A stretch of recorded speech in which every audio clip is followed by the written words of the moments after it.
നമസ്കാരം. സസ്പെൻഷനിൽ കഴിയുന്ന എൻ പ്രശാന്ത് IAS-നെതിരെ വീണ്ടും അച്ചടക്ക നടപടിയുമായി chief secretary doctor A Jayathilak. ജയതിലകിനെതിരെ മുഖ്യമന്ത്രിക്ക് പരാതി നൽകിയതിന് പിന്നാലെ പ്രശാന്തിനെതിരെ എടുക്കുന്ന മൂന്നാമത്തെ അച്ചടക്ക നടപടിയാണിത്.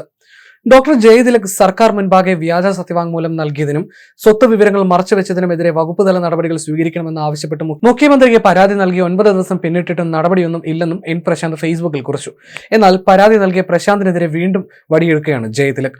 മറ്റ് IAS ഉദ്യോഗസ്ഥർക്കെതിരെ ആരോപണങ്ങൾ ഉന്നയിക്കുകയും വിലയിടിക്കുന്ന പ്രസ്താവനകൾ നടത്തുകയും ചെയ്തതിന് സസ്പെൻഷനിലായ പ്രശാന്ത് വിരമിച്ച ഉദ്യോഗസ്ഥരെ വീണ്ടും സർക്കാർ തലപ്പത്ത് നിയമിക്കുന്നതിനെ വിമർശിച്ചിട്ട ഫേസ്ബുക്ക് പോസ്റ്റാണ് വീണ്ടും അച്ചടക്ക നടപടിക്ക് കാരണമായി ചീഫ് സെക്രട്ടറിയുടെ കുറ്റപത്രത്തിൽ പറയുന്നത്. സമാന സ്വഭാവത്തിലുള്ള കുറ്റത്തിന്റെ പേരിൽ ഉദ്യോഗസ്ഥനെ സസ്പെൻഡ് ചെയ്തെങ്കിലും വീണ്ടും സർക്കാരിന്റെ വിലയിടിക്കുന്ന പ്രസ്താവനകൾ തുടർച്ചയായി സോഷ്യൽ മീഡിയയിൽ പോസ്റ്റ് ചെയ്യുന്നത് ശ്രദ്ധയിൽപ്പെട്ടതിന്റെ അടിസ്ഥാനത്തിൽ കൂടിയാണ് അച്ചടക്ക നടപടിയെന്നും ചീഫ് സെക്രട്ടറി എ ജയതിലകിന്റെ കുറ്റപത്രത്തിൽ പറയുന്നു.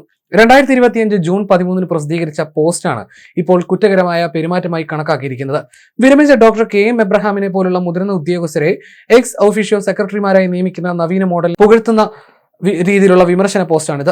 നിലവിലെ ചട്ടങ്ങൾ മാത്രം നോക്കുന്ന ഉദ്യോഗസ്ഥർക്ക് പകരം താൽക്കാലികമായി നിയമിക്കപ്പെടുന്ന ഈ എക്സ് ഒഫീഷ്യോ സെക്രട്ടറിമാർ തീർച്ചയായും ഒരു അമൂല്യമായ മുതൽക്കൂട്ടായിരിക്കും.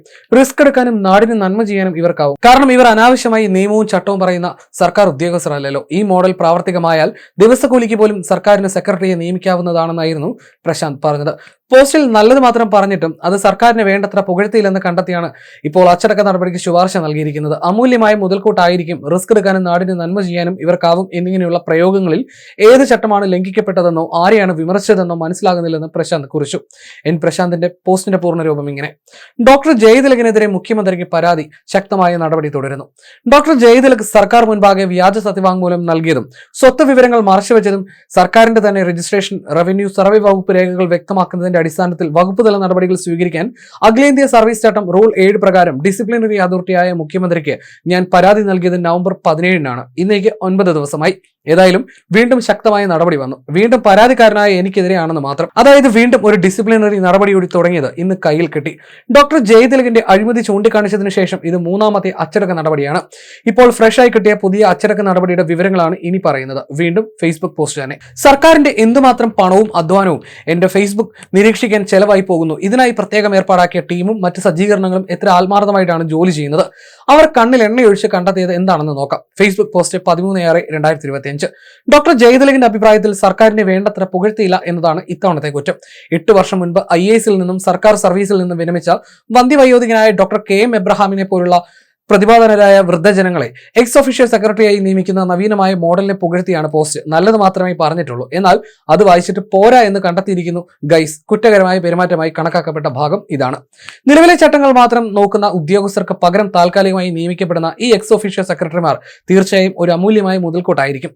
റിസ്ക് എടുക്കാനും നാടിന് നന്മ ചെയ്യാനും ഇവർക്കാവും. കാരണം ഇവർ അനാവശ്യമായി നിയമവും ചട്ടവും പറയുന്ന സർക്കാർ ഉദ്യോഗസ്ഥരല്ലല്ലോ. ഈ മോഡൽ പ്രാവർത്തികമായാൽ ദിവസക്കൂലിക്ക് പോലും സർക്കാരിന് സെക്രട്ടറിയെ നിയമിക്കാവുന്നതാണ്. നല്ലത് പറയാനും പാടില്ലേ.